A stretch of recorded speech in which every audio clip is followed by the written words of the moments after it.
Thank you, Dr. Rowling. So we're going to be talking about oral rinses, and we're going to compare the characteristics of several different rinses. We want to know what's safe. We want to know what's effective.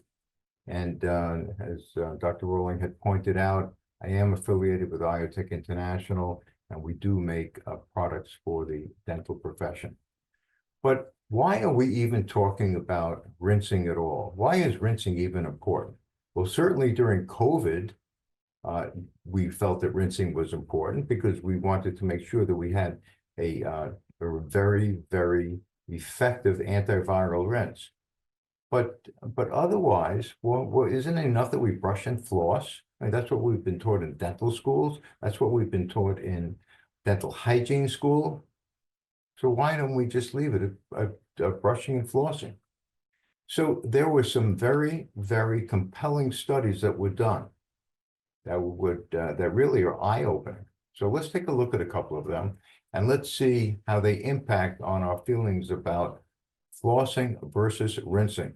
So both of these studies were 6-month studies. They were robust studies. They were randomized, controlled. The evaluators were blinded. These were gingivitis studies. In the first study, which had over 300 patients, they found that with daily at-home brushing and rinsing,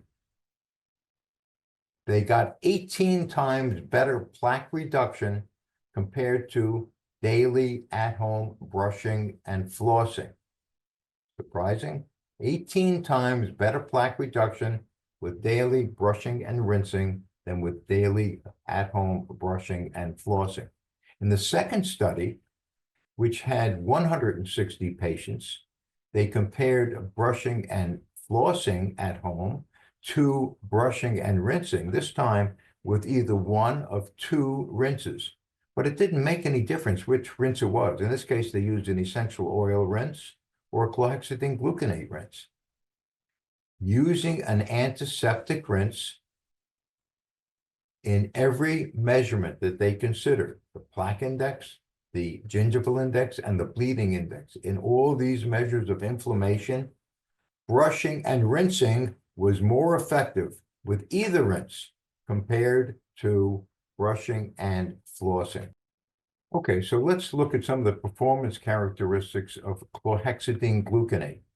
So if you've been in clinical dentistry for any period of time, you either love it or hate it. It's been around for decades, become a mainstay in periodontal care. But let's look at some of the features. So for coronavirus, chlorhexidine gluconate was unable to achieve an antiviral status in the European Union for its activity against the coronavirus. A 5% solution of chlorhexidine gluconate after 1 hour of exposure achieved a 3-log reduction. European Union requires a 4-log reduction in order to be acceptable as an antiviral agent. So it failed that test.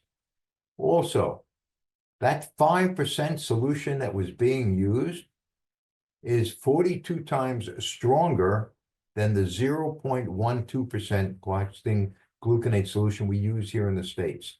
And this is after 1 hour of exposure.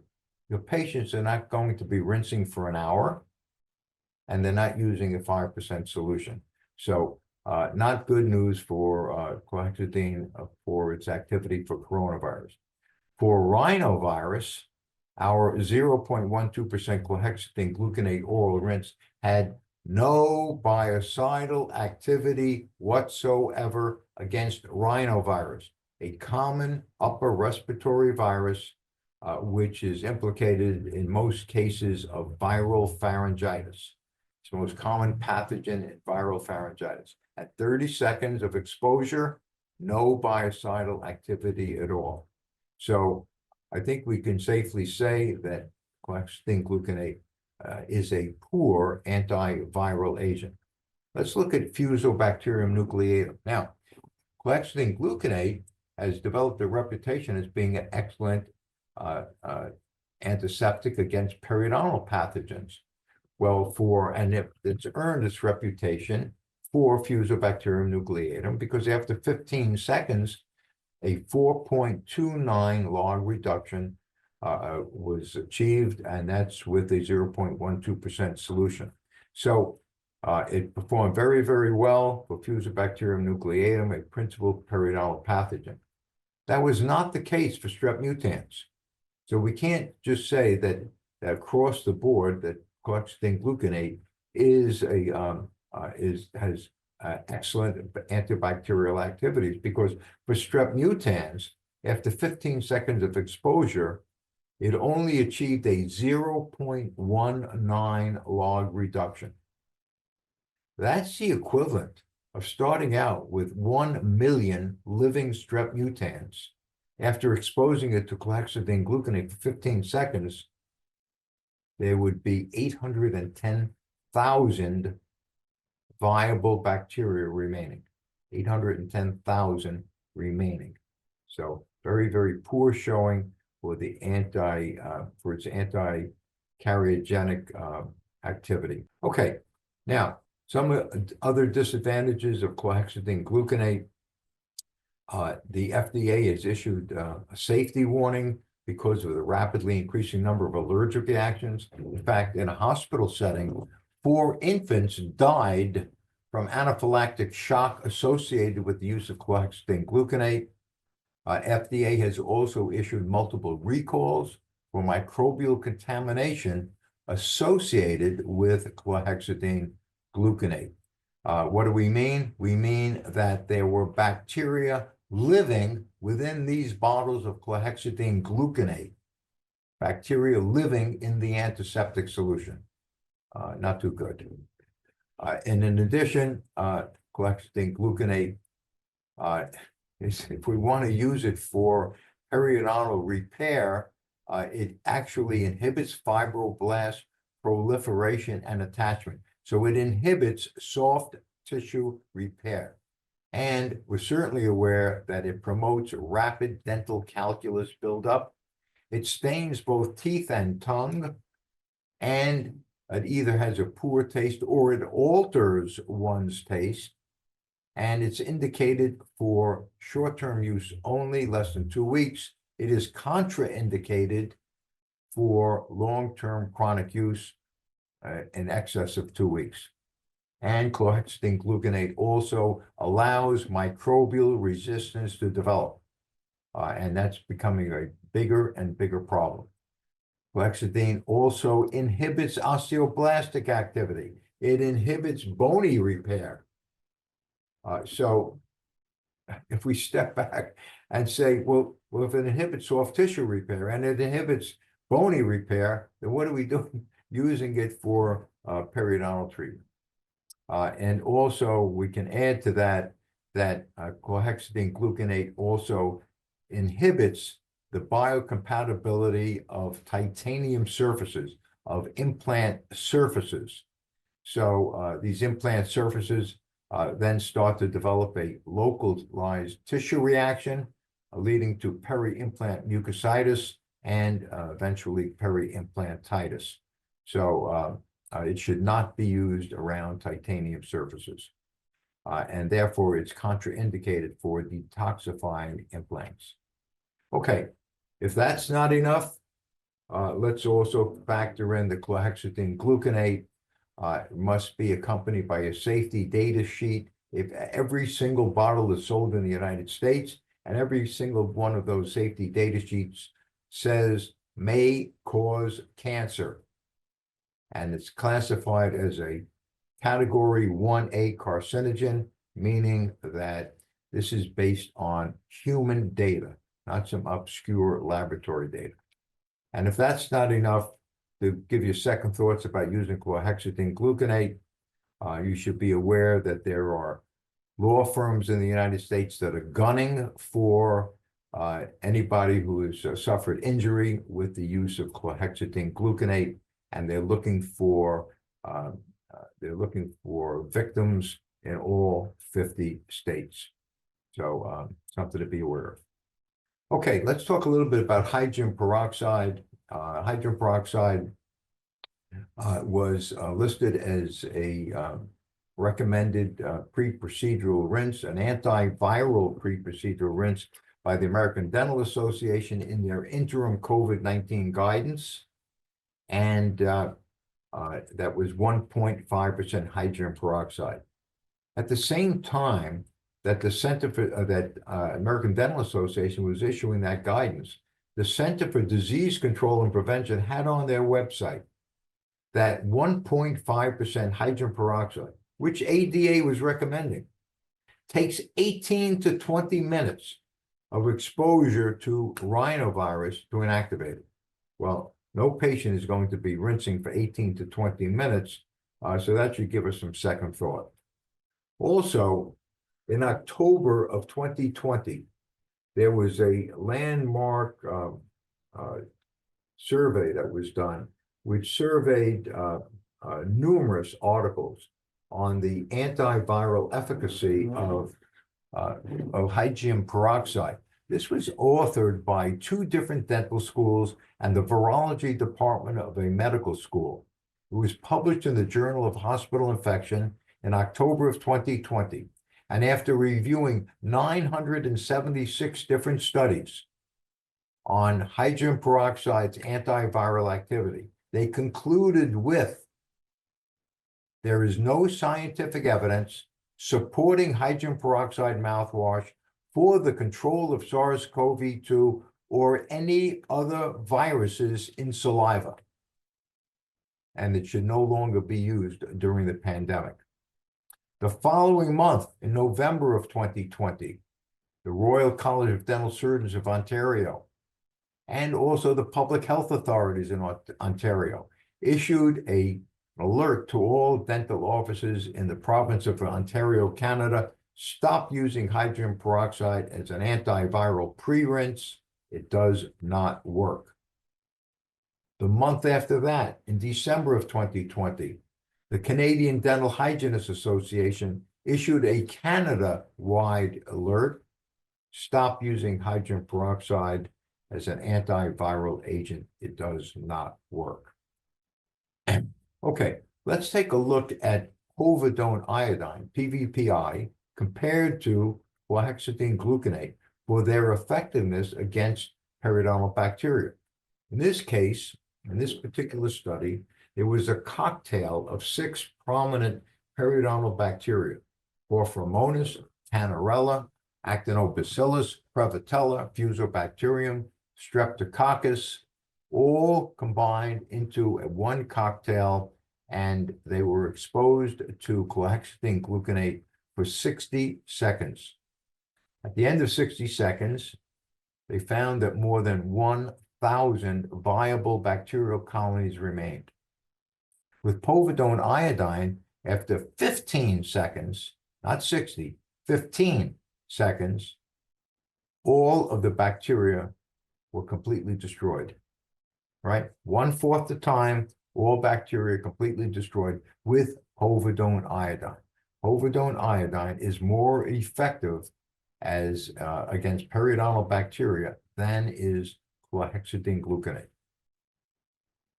Not only is povidone iodine effective against periodontal bacteria, it's effective against periodontal bacteria embedded in a periodontal biofilm within the periodontal pocket. In this study at the Department of Periodontology at Tokyo Dental College, they found that a single 30-second application of povidone iodine was effective in suppressing a dual species biofilm, Porphyromonas and Fusobacterium, and it provides clinical support for the control of subgingival biofilm. We're also interested in the residual effect or the substantive effect of our antiseptic agents. And in this study, they found that comparing chlorhexidine gluconate to povidone iodine, that a single subgingival irrigation with chlorhexidine gluconate provided a decrease in the subgingival microflora for 7 days.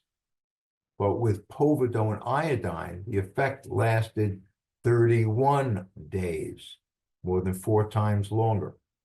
So iodine has a more substantive effect than does chlorhexidine gluconate. Povidone iodine is also effective as an anti-caries agent. In this study of infants who were prone to early childhood caries, they took 83 infants, ages 12 months to 19 months of age. This was a 1-year study. To be included in this study, they needed to have at least 4 erupted maxillary primary incisors. They needed to be caries-free at the initiation of the study. They needed to be on a nursing bottle with a cariogenic liquid, a sugary liquid. They needed also to have had 2 successive strep mutans positive cultures from their dental plaque. And they were sorted into 2 groups. The treatment group, which received 10% povidone iodine, your standard povidone iodine, applied topically to the erupted dentition 6 times in the course of a year. Every 2 months, there was a topical application of povidone iodine, which was applied to the erupted dentition. In the control group, there was also a every 2-month regimen, but a placebo solution was applied to the dentition every 2 months instead of the actual treatment. And what they found was at the end of 1 year, those infants who got the placebo solution, 54% of them were caries-free at the end of that 12-month period. For the infants that got the povidone iodine solution, 91% were caries-free at the end of 12 months. 91%. Iodine does not cause bacterial resistance. Chlorhexidine gluconate does. There are numerous citations in the literature that shows that iodine has never caused bacterial resistance, and there are many, many instances documenting bacterial resistance development with the use of chlorhexidine gluconate. And when we talk about resistance, there was a study done at Temple University Dental School under the direction of Dr. Thomas Rams. And what they determined was in the 20-year period from the year 2000 to the year 2020, from the beginning of that period to the end of that 20-year period, 16 times as many patients became resistant to clindamycin, and 28 times as many patients were resistant to amoxicillin at the end of that 20-year period than at the start of that 20-year period. So bacterial resistance is becoming a bigger and bigger problem, and we should not be using products that we don't have to, which cause bacterial resistance development. Povidone iodine also was recommended in the ADA interim guidance for its activity as a hand sanitizer. They recommended, well, initially they recommended the use of soap, that soap be used on a regular basis, and that even better than that, use an antimicrobial soap, and even better than that, use an alcohol hand rub. And so a study in the Journal of Hospital Infection, which was published on the use of hospital hand sanitizers, evaluated 9 different hand sanitizers used regularly in hospitals. The most concentrated alcohol hand sanitizer that they tested was 99.5% ethanol, 99.5% ethanol. And so of the 9 hand sanitizers, they also tested a povidone iodine hand sanitizer.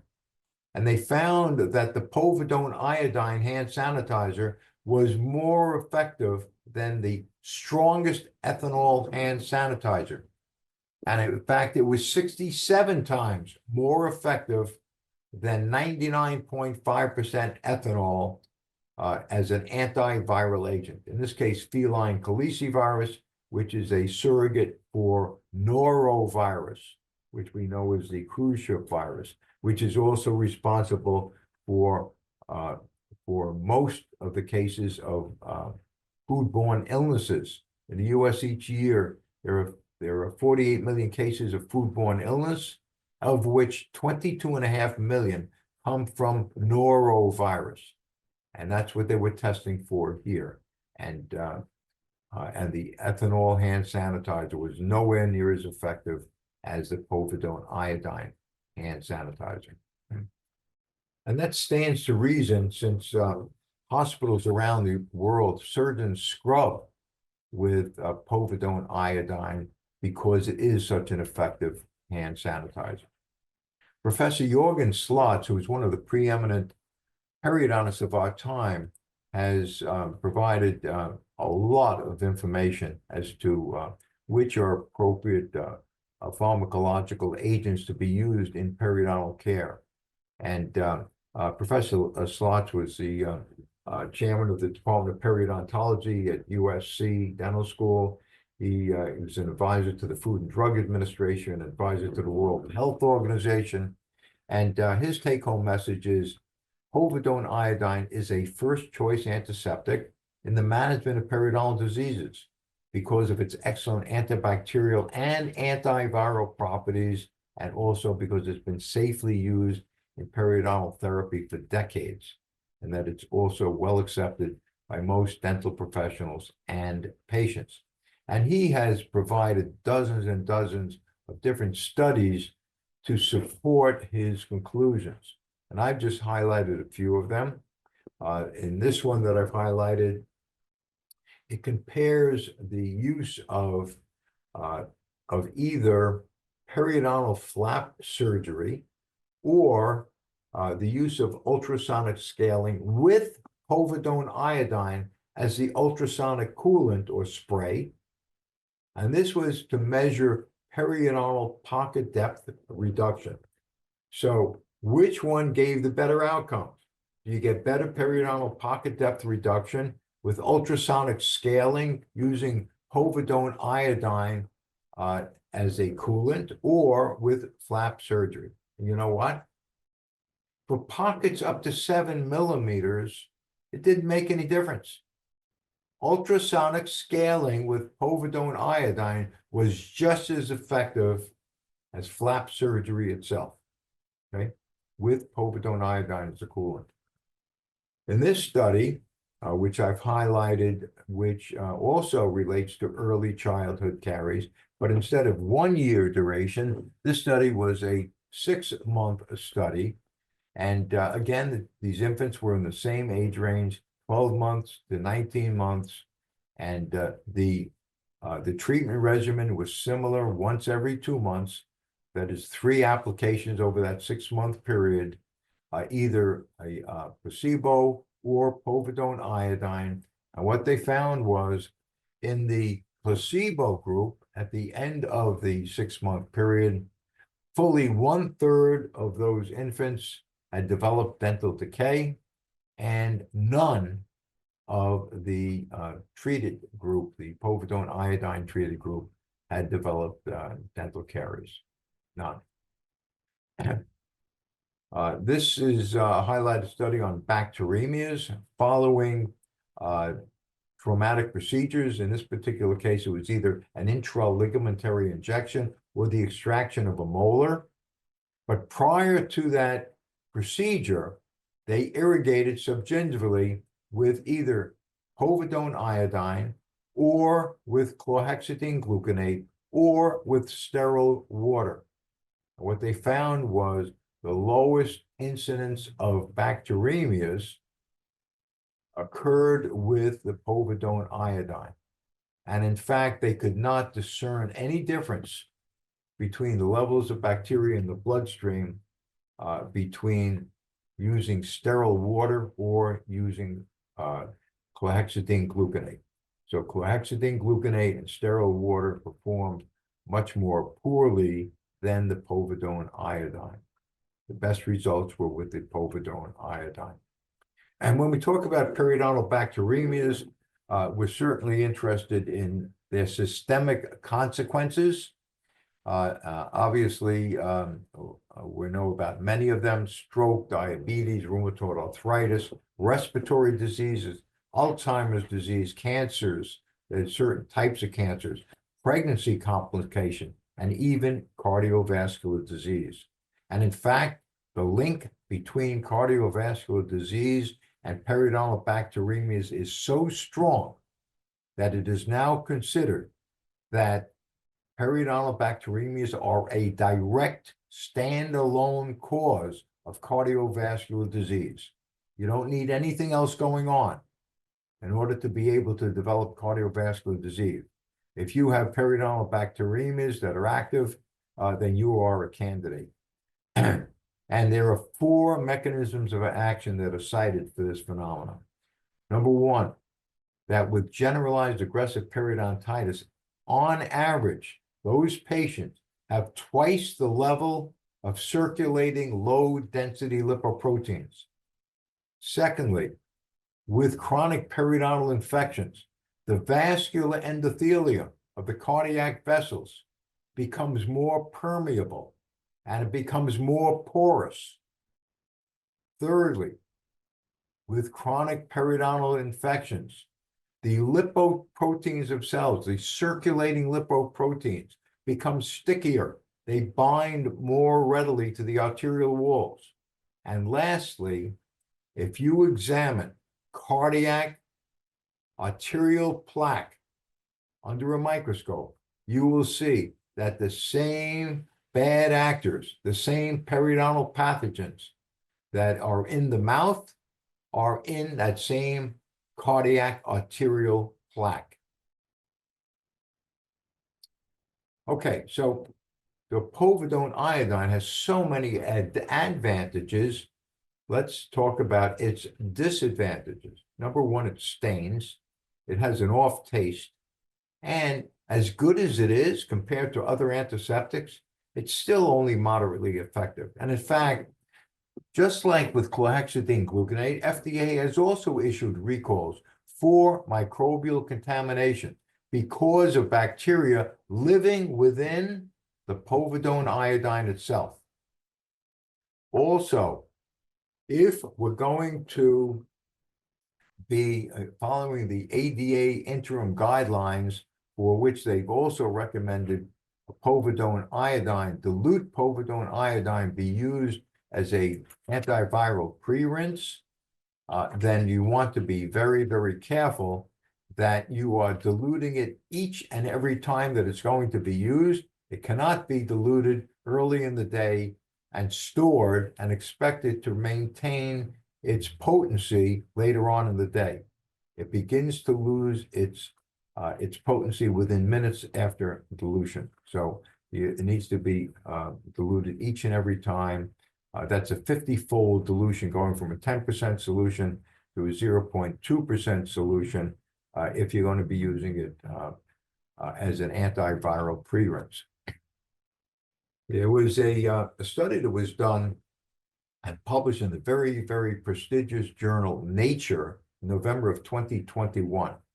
In that study, they were trying to determine which antiseptic rinses were effective against SARS-CoV-2. So they had a number of hospitalized patients, COVID patients. This was a multi-center study. It was double-blind. It was placebo-controlled. It was randomized. And what they did is they took, for each one of these patients, they measured in their saliva the viral levels at baseline before rinsing. And then they had these patients rinse with either acetylpyridinium chloride rinse, a chlorhexidine gluconate rinse, or a povidone iodine rinse, or a hydrogen peroxide rinse, or sterile water as a negative control. They then measured the viral content of the saliva 30 minutes after rinsing, 60 minutes after rinsing, and 120 minutes after rinsing. Each time a 60, second rinse. 84 patients in this trial. And what they found was that for the povidone iodine, for the hydrogen peroxide, for the cetylpyridinium chloride, for the chlorhexidine gluconate, none of them was any more effective than was water. No more effective than sterile water, because none of them were able to knock down the viral load by at least 90% in at least half of their patients. Not one of them. And in fact, their concluding remarks are, our data show that salivary viral load in COVID-19 patients was not reduced by any of the tested mouthwashes. Okay, so if we know what does not work, let's look at what may work. So here you have two schematic diagrams. The one on the left is representative of povidone iodine. And povidone iodine, typical 10% povidone iodine, the same way you get it from your dental suppliers, or you get it from your pharmacy, or you get it from your supermarket. We call it povidone iodine as if it's one thing. It's not. Povidone iodine is a dynamic equilibrium of several different species of iodine. Several different species. Triiodide, iodate, iodide, hypoiodous acid, and molecular iodine, I2. Of all the species of iodine present in povidone iodine, they aggregate to a total of about 31,600 parts per million of total iodine, of all the species together. Well, here's something that sets this apart. Of those 31,600 parts per million, how about this? Only 2 to 3 parts per million actually kill germs. The other 31,000 something parts per million are there. They contribute to toxicity. They contribute to staining. They do not kill germs. The only species of iodine that kills germs is molecular iodine, I2. It's the only biocidal species of iodine. And it's present in povidone iodine at only 2 to 3 parts per million. For decades, researchers have been trying to raise up the levels of molecular iodine because they would get more effective activity. It would be a better antiseptic agent. But molecular iodine is inherently unstable. So if you even were able to add molecular iodine to povidone iodine, it would morph or change into other species of iodine that are not biocidal. So there is a practical upper limit to the amount of molecular iodine that's present in povidone iodine. That is until 2017 with the development of high-level molecular iodine solutions, which you see on the right. Here you have all the other species of iodine have been suppressed so that they're available in either just trace levels or not available at all, not present at all. And the molecular iodine has been boosted up from 2 to 3 parts per million to as much as 300 parts per million, 100 times more biocidal agent than is present in povidone iodine. But the total amount of iodine is much less, just several hundred parts per million, not tens of thousands of parts per million. And therefore, these high-level molecular iodine, which have been stabilized that way, are non-staining, and they're far more effective and safer to use than typical povidone iodine. So we want to take a look at I2 or molecular iodine. And here we're comparing molecular iodine to chlorhexidine gluconate. Now let's go take a look at that coronavirus again. Now we already discussed that chlorhexidine gluconate 5% solution achieves a 3-log reduction of coronavirus in 1 hour.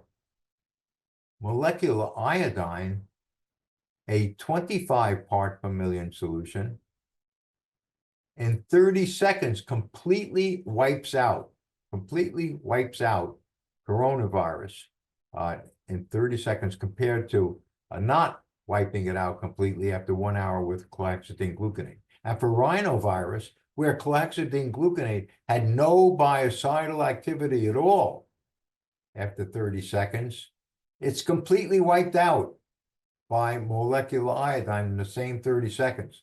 And for Fusobacterium nucleatum, for which chlorhexidine gluconate earned an enviable 4.29 log reduction in 15 seconds, molecular iodine was 100 times more effective in that same 15 seconds. 100 times more effective than chlorhexidine gluconate in the same 15 seconds. There was a study done at Utah State University's Institute for Antiviral Research. And that study compared the antiviral efficacy of 4 different rinses. 2 were recommended by American Dental Association for their interim COVID guidance, which was 1.5% hydrogen peroxide. The second was 0.2% povidone iodine. Also tested was chlorhexidine gluconate and also a 100 part per million molecular iodine rinse. These rinses were tested at 30 seconds and they were tested at 60 seconds of exposure. The only rinse that was shown to be fully effective was the molecular iodine rinse, which completely inactivated SARS-CoV-2 in 30 seconds. It did not require 60 seconds. None of the other rinses were fully effective, not at 30 seconds and not at 60 seconds. Furthermore, the hydrogen peroxide and the chlorhexidine gluconate demonstrated cytotoxicity. In the case of hydrogen peroxide, even after the hydrogen peroxide was diluted with water 1,000-fold, it still demonstrated cytotoxicity. And with chlorhexidine gluconate, even when it was diluted 100-fold, it also demonstrated cytotoxicity. Neither the povidone iodine nor the molecular iodine demonstrated cytotoxicity. Clinicians report, who many of you are familiar with, is a very respected independent clinical dental research organization. It's a nonprofit organization. They've been around 40 some odd years. They're very, very well respected. There are over 100,000 dental offices that are paid subscribers to Clinicians Report's monthly newsletter, where they evaluate products which are used in dentistry. They did their own examination, evaluation of COVID pre-rinses. They compared a molecular iodine pre-rinse to a foaming hydrogen peroxide one, to a povidone iodine one, to a chlorhexidine gluconate rinse, to a hydrogen peroxide rinse. And you know what they found? Is that the only rinse that was shown to be effective, and these are their words, the 100 part per million molecular iodine rinse was the only product shown to be effective in the presence of saliva, and that the molecular iodine rinse was 275 times more effective against virus, SARS-CoV-2 virus, than was the povidone iodine rinse, right? Clinicians report. There was another study that was done, a very important study, which compared the antibacterial efficacy of 7 different antiseptic rinses commonly used in dentistry for their effectiveness against 2 key periodontal bacteria, Fusobacterium and Prevotella. All of this testing was done in the presence of saliva. fresh human whole saliva. Why? Because salivary proteins tend to neutralize most antiseptic rinses. So unless testing occurs in the presence of saliva as an organic challenge, you're not going to get realistic conditions that are represented in the mouth. So all of this testing was done in the presence of saliva. Okay, so what was the outcome? The outcome was the only rinse to completely inactivate both of those bacteria, well, at any time, was the molecular iodine rinse. It was the only one to completely inactivate Fusobacterium. It was the only one to completely inactivate Prevotella. None of the others were fully effective. The next most effective rinse was the chlorhexidine gluconate rinse. It was 28 times less effective than the molecular iodine rinse for Fusobacterium and 730 times less effective for Prevotella.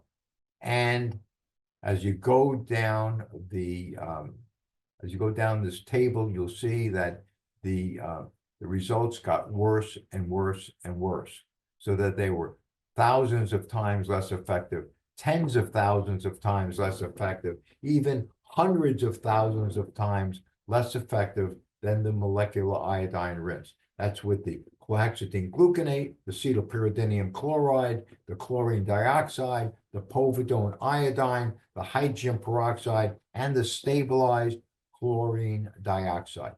By the way, this table and the rest of this presentation will be included in your handouts, so you'll have this as a ready reference if you're interested.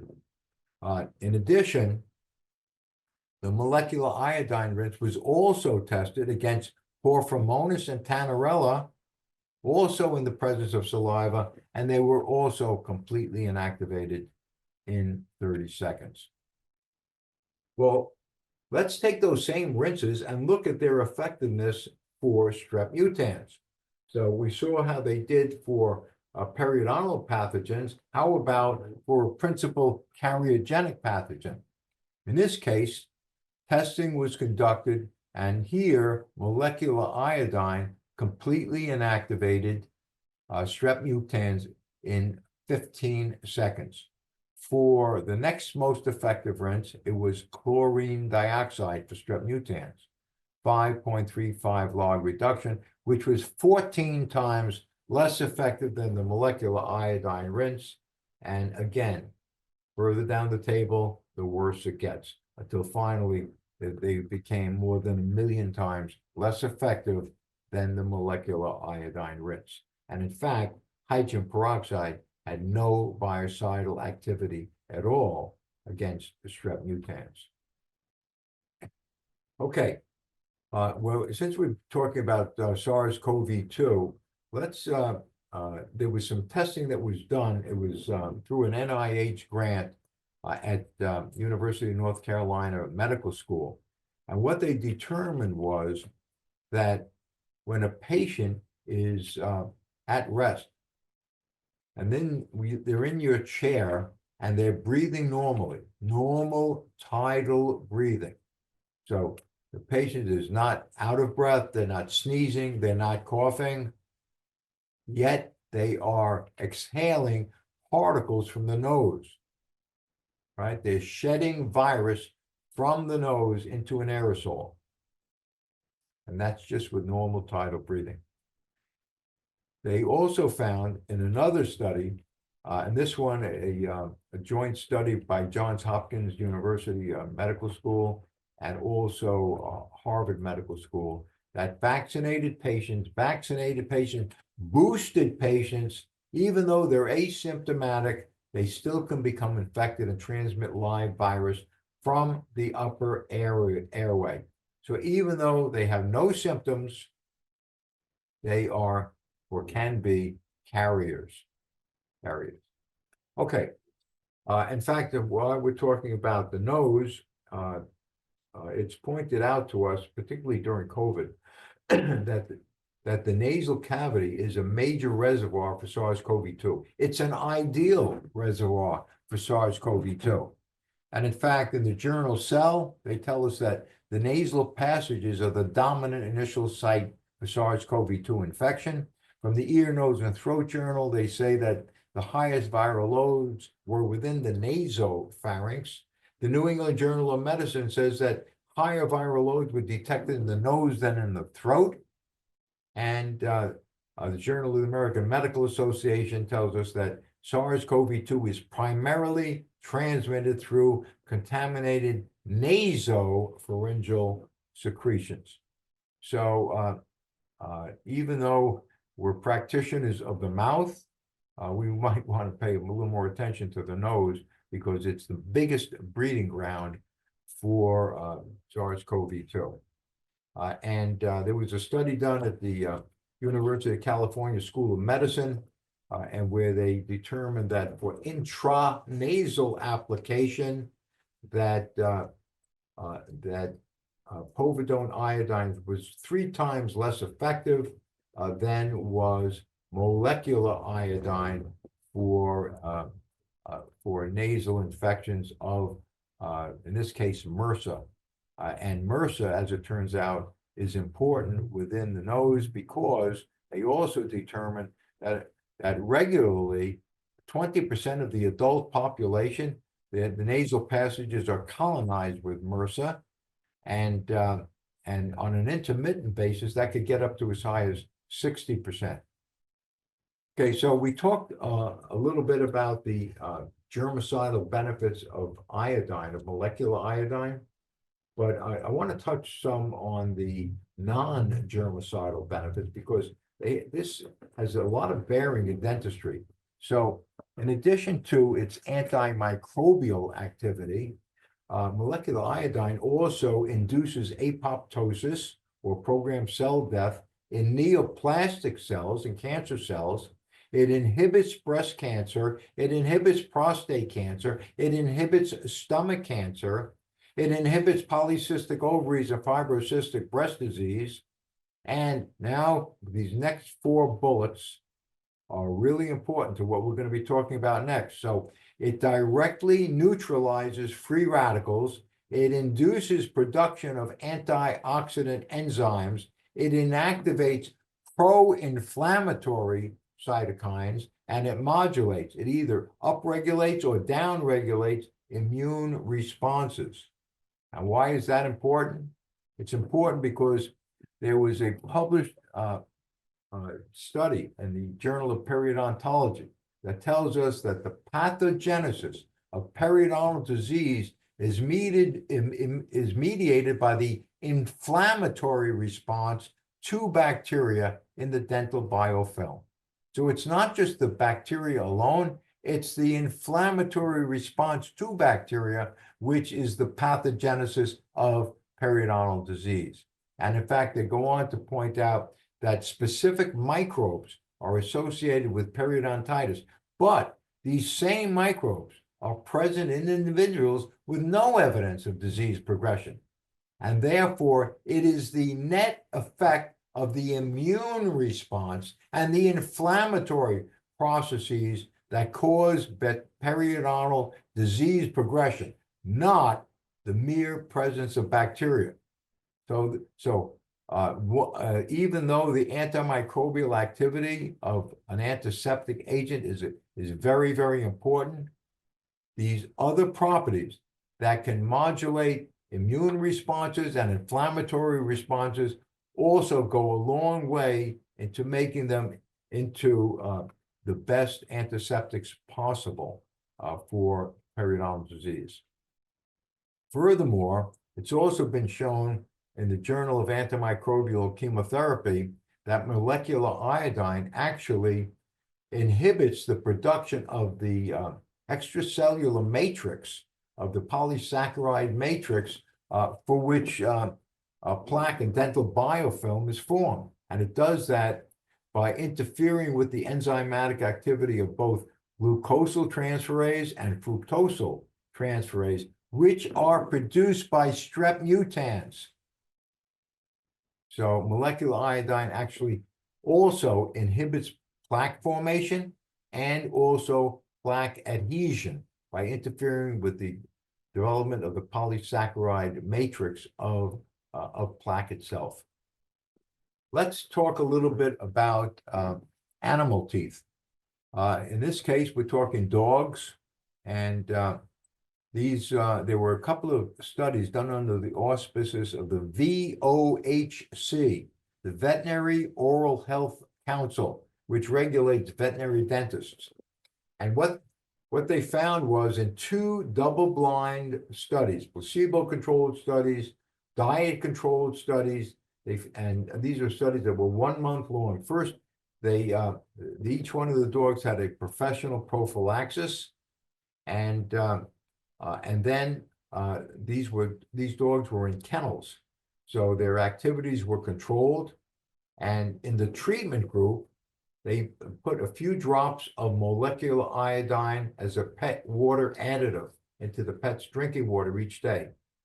And they did it in nutritional quantities, so within the recommended daily allowance, because iodine is also an essential nutrient both for humans and also for dogs.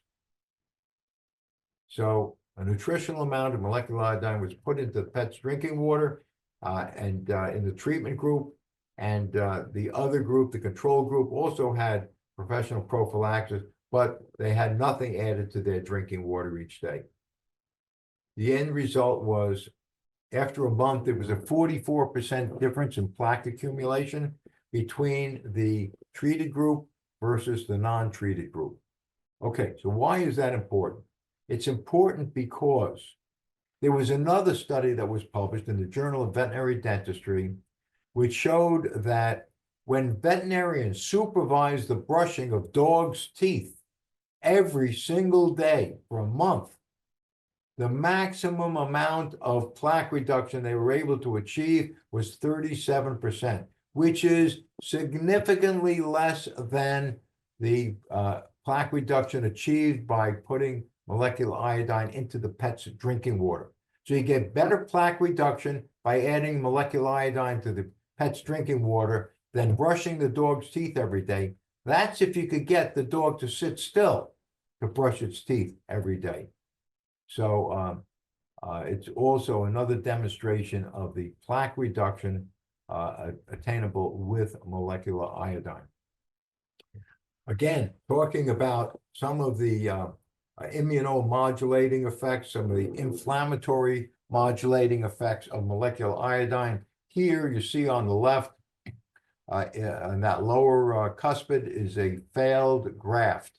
And so you have a denuded area, you have a facial fenestration, and the periodontist, after looking at it, saw that there's no way that that's going to heal on its own, and a second surgery is going to be needed for replacing it with another graft. But to calm down that inflammation, they had the patient on molecular iodine each day, rinsing with molecular iodine, and they had the patient back in for a surgical consult. And lo and behold, at that point already, the wound was almost completely healed. And if you look at the character of the tissue on the image on the right, you'll see that it's perfectly normal, and it's 99% healed at that point. And shortly after that, it completely healed on its own, something that the periodontist did not even think was possible. Again, anti-inflammatory characteristics of molecular iodine. In this case study, this patient has major recurrent aphthous stomatitis, and you can see the lesions on the left photo on the right lateral border of the tongue, or in this case, yeah, on the right lateral border of the patient's tongue. And here, the patient was put on molecular iodine. Normally, with major stomatitis like that, you're looking at 20 to 30 days time for resolution. And actually, this thing was resolved in less than a week. And actually, starting in 1 day, it started to resolve itself. In one week, it was just completely gone. So very, very rapid healing with molecular iodine. It's not only tissue friendly, it's also it also has healing characteristics. Okay, molecular iodine not only is available in a liquid form, but it's also available as a gel for daily at-home use. If it's going to be used in for daily at-home use, these trays that can be either be gotten from a laboratory, could easily fabricate a tray. These are flexible trays, very easy to wear. There's no more than 10 minutes wear time needed at all per day. And these trays can also be fabricated very easily in the office. If you are fabricating the trays or your lab is fabricating it, you'd want to use soft EVA material, ethyl vinyl acetate. That's 3 millimeter thickness tray material. And they excellent results because when these trays are placed over the dental arch, the hydraulic pressure from this closely adapted tray and the gel itself, because of the viscosity of the gel, helps to keep that gel in the periodontal pockets under hydraulic pressure, and it only needs a couple of minutes in order for it to work its wonders within the periodontal pockets itself. And because the gel is more viscous, it resists the weeping of crevicular fluid from these periodontal pockets, which might otherwise wash out a liquid medication. Okay, in fact, there was a study that was done. It was a periodontist-led study comparing the efficacy of hydrogen peroxide gel versus molecular iodine gel for this tray use. And here there were 50 patients, and they compared 1.7% hydrogen peroxide gel compared to a 200 part per million molecular iodine gel. And here, this was a crossover study, and these patients who had been on the hydrogen peroxide gel were on it for periods anywhere from 3 months to 1 year. When they were crossed over to the use of molecular iodine, the results were measured after 3 months of use of the molecular iodine. And what they found was that for every one of the patients, they all exhibited increased periodontal health, ranging from visible improvement to significant improvement with the molecular iodine gel compared to the hydrogen peroxide gel. So molecular iodine has been used in many different ways in dental offices during COVID. Obviously, it's been used as a pre-procedural oral rinse. It should be used in the water reservoirs of ultrasonic scalers, high-speed handpieces, three-way syringes. And by the way, there's no degradation of these handpieces or syringes or the scalers. It's been used routinely in these places for years. It's been tested by a dental unit manufacturer under like rigorous testing with no detrimental effects. It's been used as a hand spray, nasal barrier cream, and also as a nasal spray. It's also been used in aroma diffusers and ultrasonic room humidifiers to create an aerosol of molecular iodine for patients and staff to breathe. To knock down the viral load in the air, and also it's been used for the cleaning of high touch surfaces. And so if you have something so powerful, I mean, well, can it be safe? Well, let's find out. Molecular iodine is an essential nutrient. If we don't get an adequate amount of iodine in our diets, we suffer from iodine deficiency diseases. That's the same reason why our salt is iodized, so that it's an inexpensive public health measure to make sure we get enough iodine in our diets to prevent iodine deficiency diseases. And I also want to mention a particular study that was done, which will also give you an idea of just how safe these things can be. And that is, this study was done for the treatment of fibrocystic breast disease. And in this study, they had over 1,000 women every single day were ingesting a 6 milligram tablet of molecular iodine. I said ingesting. They weren't rinsing with it. They weren't spitting it out. They were swallowing it intentionally every single day for 6 months. And the reason that they were in this study and why they were using molecular iodine is because in Japan, they find that the fibrocystic breast disease is almost non-existent. And when it is present, it's very, very mild. Yet the same Japanese women who don't get fibrocystic breast disease in Japan, when they move to Europe or the United States, adopt a Western diet, they develop fibrocystic breast disease at the same rates and the same severity as their American or European counterparts.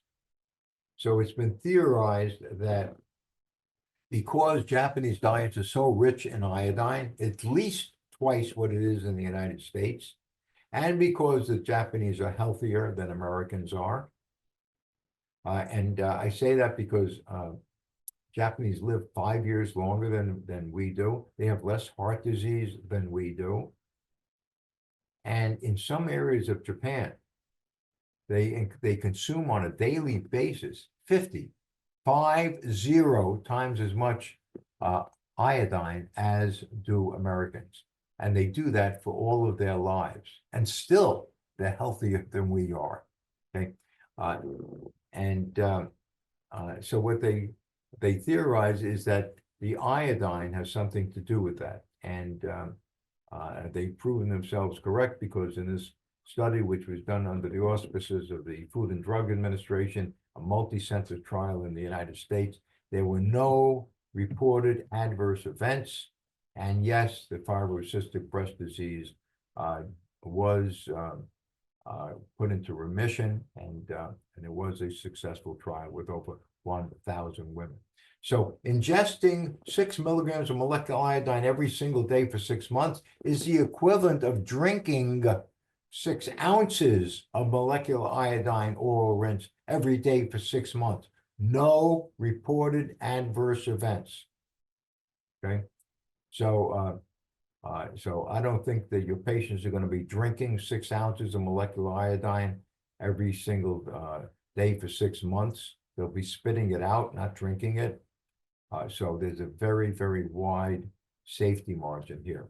Also, there's been iodine has gotten a bad rap because it had originally been thought that if you have a shellfish allergy, that you have an iodine allergy. As it turns out, it's been shown many times in the medical literature that no, it's not the iodine. There's a muscle protein, tropomyosin, and that tropomyosin in the shellfish muscle is what is the sensitizing protein, which contributes to what you commonly see as shellfish allergy. Also, in radio contrast media or diagnostic imaging media, they thought that because much of that contains high levels of iodide, that it causes these severe or frequent reactions or sensitivity reactions. First of all, there's no iodide in the molecular iodine oral care products. Secondly, when they swapped out the ionic excipients in the radio contrast media, keeping the iodide level, not changing the iodide at all, the reactions fell off dramatically. Very, very infrequent and much, much less severe when they swapped out the ionic excipients for non-ionic excipients. So it's not the iodide, and there is no iodine in molecular iodine oral care products.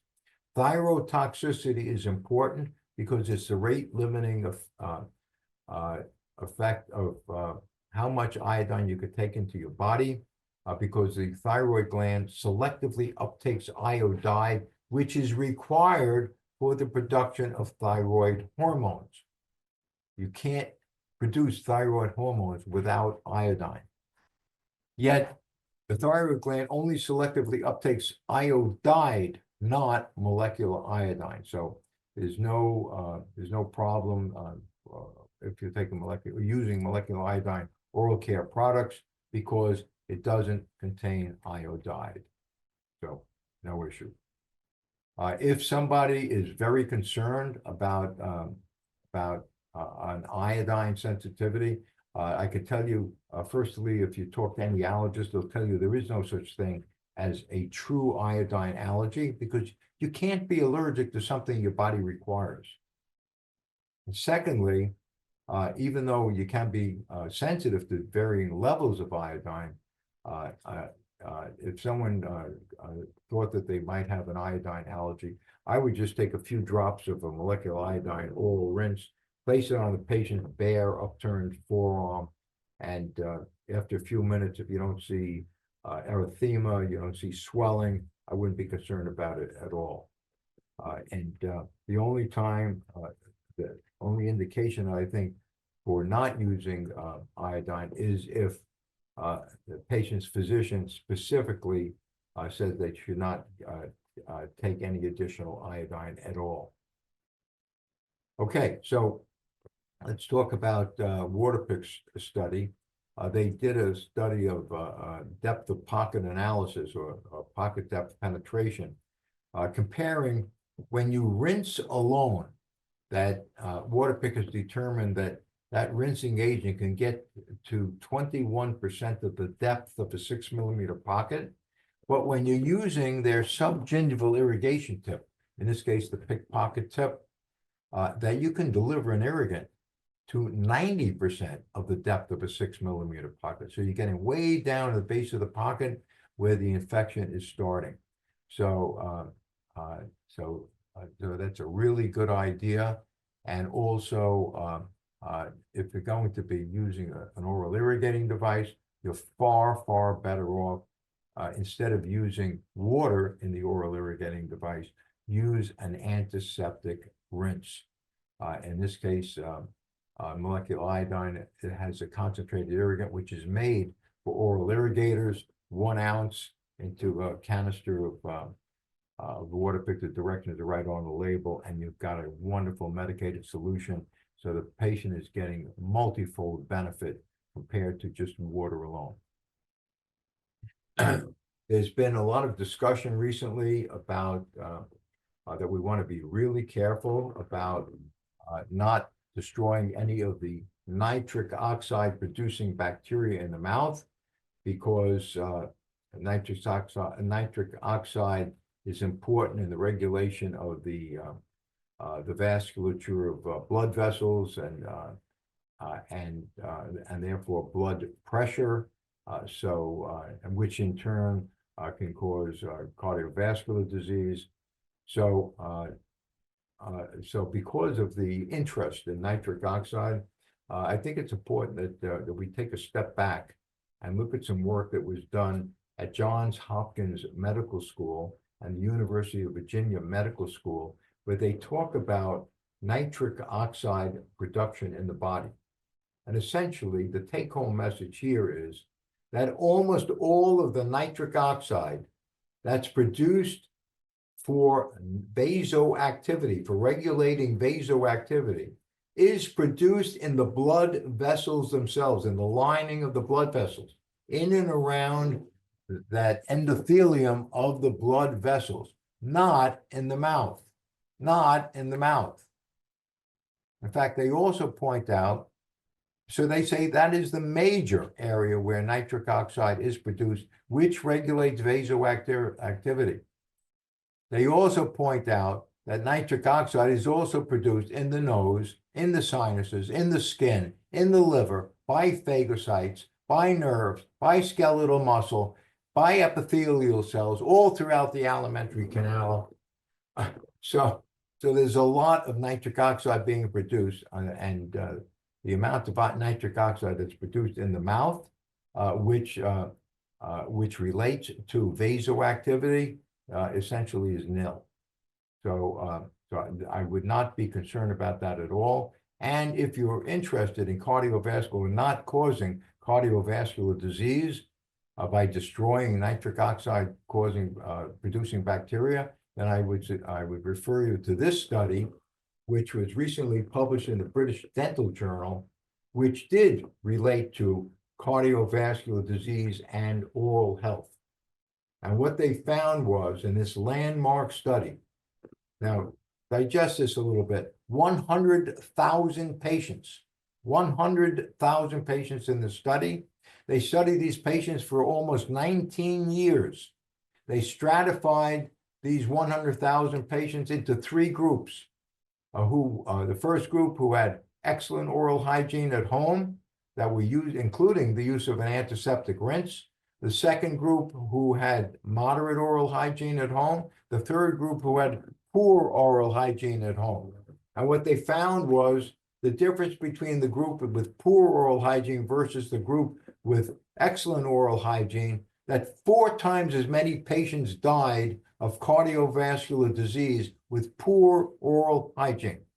So if you want to be concerned about anything that's going to help your patient's cardiovascular condition, be concerned about their periodontal health.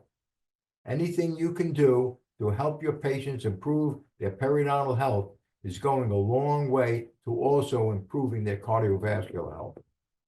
So I think that's a very, very compelling study. And they just recently published it. And this is in your handouts as well. Okay, so with that, let's take some questions, and we'll try to get to all of your questions. If for some reason we're unable to get to all of them, then you're certainly welcome to email me. My email address is here on the handouts, and we'll be sure to try and get all of your questions answered. But with that, let's jump in and see what kind of questions we can answer for you. So thank you so much for your time.